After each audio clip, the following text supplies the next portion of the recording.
Bienvenue à tous dans cet épisode de mon podcast où je vais plonger dans l'univers poignant et bouleversant du roman Cannibale de Didier Denix.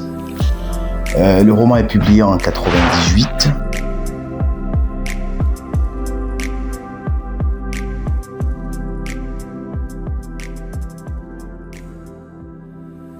Ce livre nous transporte dans les méandres de l'exposition coloniale de 1931 à Paris, où les Kanaks de Nouvelle-Calédonie furent exposés comme des curiosités exotiques.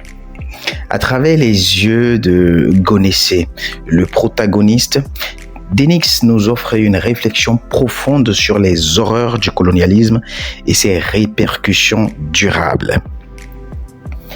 Voilà. Et le livre, c'est un petit livre de poche, voilà, la version que je détiens, celle que j'ai pu me procurer. Elle m'a été offerte d'ailleurs par une amie. Je la salue au passage. Il est un livre très facile à lire, digeste et qui, ne nous lasse pas. Et moi, je l'ai lu pour la première fois de bout en bout, sans marquer même une petite pause, à part celle que j'ai marquée pour avaler une gorgée d'eau entre-temps. Sinon, c'est un livre digeste, comme d'habitude d'ailleurs, Didier Denix sait le faire. Et il est très facile à lire et il parle donc de cette histoire intéressante que je m'apprête à vous faire découvrir aujourd'hui. Donc l'histoire commence dans les années 90 avec Gosséné, un vieil homme kanak qui se remémore son passé douloureux lors d'un voyage en voiture avec son ami Francis Carros. Il se dirige vers la tribu de Tendo en Nouvelle-Calédonie, mais leur route est bloquée par des jeunes militants. C'est alors que Gosséné commence à raconter son histoire, celle de son voyage forcé en France pour l'exposition coloniale de 1931. Parlons de l'exposition coloniale de 1931. Cette exposition, tenue au bois de Vincennes à Paris, avait pour but de montrer la grandeur de l'empire colonial français. Cependant, et non au reste du monde bien sûr, parce que comprenez, entendez que à cette exposition coloniale, il y avait un peu des autorités et des curieux de peu de partout du reste du monde qui étaient là. Donc il fallait leur démontrer à quel point la France a réussi à coloniser les sauvages de l'autre côté, d'outre-mer, de l'Afrique et autres. Et pouvoir la France, donc c'était une opportunité pour la France d'étaler sa toute puissance aux yeux donc de ses pairs et de leur montrer à quel point elle s'est développée. Donc cependant, pour les Kanaks, cela signifiait être exhibés comme des cannibales dans un zoo humain. Gosséné et ses compagnons furent donc traités avec une cruauté inimaginable, logés dans des conditions déplorables et forcés de jouer des rôles stéréotypés pour divertir des visiteurs. On leur a demandé de pousser des cris comme des oiseaux, de se comporter d'une manière comme s'ils étaient des primitifs et c'était la condition. Et je vais vous donner un extrait poignant de ce livre pour illustrer la brutalité de cette expérience que Gosséné et ses amis ont vécue. Il dit, je cite, « Nous étions des bêtes de foire, des curiosités exotiques pour les Parisiens. Ils nous regardaient avec des yeux écarquillés comme si nous étions des monstres. Mais les vrais monstres, c'était eux qui nous avaient amenés ici. » Cet extrait met en lumière la déshumanisation subie par les Kanaks et la violence psychologique qu'ils ont endurée lors de cette exposition. Il y a eu quand même, heureusement, une révolte qui a été organisée par Gosséné et ses amis et ses pairs, et même il s'en est suivi une évasion. Gosséné est déterminé à trouver sa bien-aimée Minoé, tente de s'évader, à retrouver Minoé, et s'est évadé. Il a tenté de s'évader du zoo de Vincennes avec l'aide de son ami Badimoin. Leur périple à travers Paris est semé d'embûches, mais ils ne perdent jamais espoir. Voici un autre extrait marquant.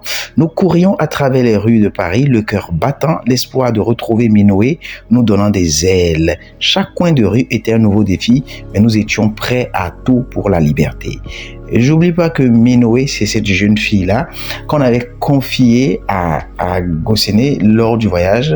Et ses parents, d'ailleurs, lui avaient dit de veiller sur elle afin qu'elle puisse revenir saine et sauve. Et voilà, c'est elle qui a pu s'échapper, qui s'est perdue donc dans les rues de Paris. Et il fallait donc que Gosséné puisse fièrement retrouver sa Dulcinée, non seulement la ramener, et voilà, mais la ramener, la brandir comme un trophée à ses parents une fois reparti sur la terre natale pour démontrer à quel point il a pu veiller sur sa Dulcinée. Donc, ce livre, ce roman, donc, on ne peut pas le lire sans se questionner une fois encore sur le colonialisme. D'accord? Le roman d'Enix ne se contente pas de raconter une histoire. Il invite également à une réflexion profonde sur les conséquences du colonialisme. Les Kanaks arrachés à leurs terres et humiliés symbolisent les souffrances de toutes les populations colonisées. Le livre nous pousse à nous interroger sur notre propre histoire et à reconnaître les injustices du passé, sans toutefois développer un esprit, tout en développant un esprit positif et en cherchant à améliorer les choses sur la base des expériences douloureuses vécues ou comptées. Donc, en conclusion, le Cannibale de Didier Denix est une œuvre puissante qui nous rappelle l'importance de la mémoire et de la justice. À travers le récit de Gosséné, nous pouvons découvrir une page sombre de l'histoire coloniale française, mais aussi la résilience et la dignité des Kanaks qui sont restés debout comme un phallus, fièrement, fièrement ancré dans la certitude que leur peuple est né pour rester fier et debout. Ce livre est un appel à la reconnaissance et à la réparation des torts infligés au peuple colonisé. Merci de m'avoir écouté dans cet épisode dédié donc au Cannibale.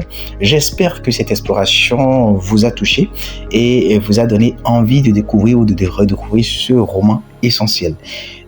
N'hésitez pas à partager vos réflexions et à me rejoindre pour de prochains épisodes où je continuerai à explorer des œuvres littéraires marquantes, tout comme aussi à lancer les dés pour que nous puissions réfléchir sur des choses qui pourraient intéresser les uns comme les autres.